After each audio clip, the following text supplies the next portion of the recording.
அஸ்ஸலாமு அலைக்கும் வரஹ்மத்துல்லாஹி வபரகாத்து.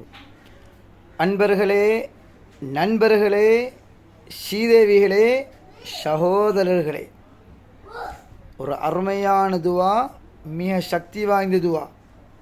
நபி ஸல்லல்லாஹு அலைஹி வஸல்லம் அவர்கள் படித்து தந்த துவா. இந்த துவாவை நாங்கள் தொழுகையில் ஓதணும் அல்லது தொழுகை முடிஞ்சு ஓதணும். ஒரு நாளைக்கு 3 தடவை ஓதணும். இதை ஓதிவிட்டு அல்லாஹுவிடத்தில் எதை கேட்டாலும் அல்லாஹ் நிச்சயமாக அவசரமாக தருவான். அது என்ன துவா?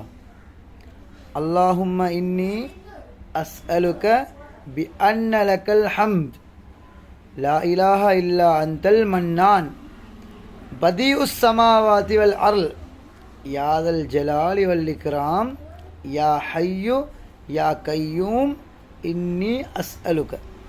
இவ்வளோதான். ஓதிவிட்டு அல்லாஹுவிடத்தில் எதை கேட்டாலும் அல்லாஹ் அவசரமாக நிச்சயமாக தருவான். உங்களோட ரிஸ்கில் பரக்கத்து கிடைக்கும், வாழ்க்கையில் பிரச்சனை நீங்கும், கஷ்டங்கள் எல்லாம் நீங்கி எல்லா விதமான பரக்கத்தும் உங்களுக்கு கிடைக்கும். இன்ஷா அல்லாஹ் துவாவை நான் டைப் பண்ணி போடுவேன். அதனால் பாடமாக்கி ஓதிக்கொள்ளுங்கள், மற்றவர்களுக்கும் சொல்லிக் கொடுங்கள். அல்லாஹ் ரஹ்மத் செய்வான்.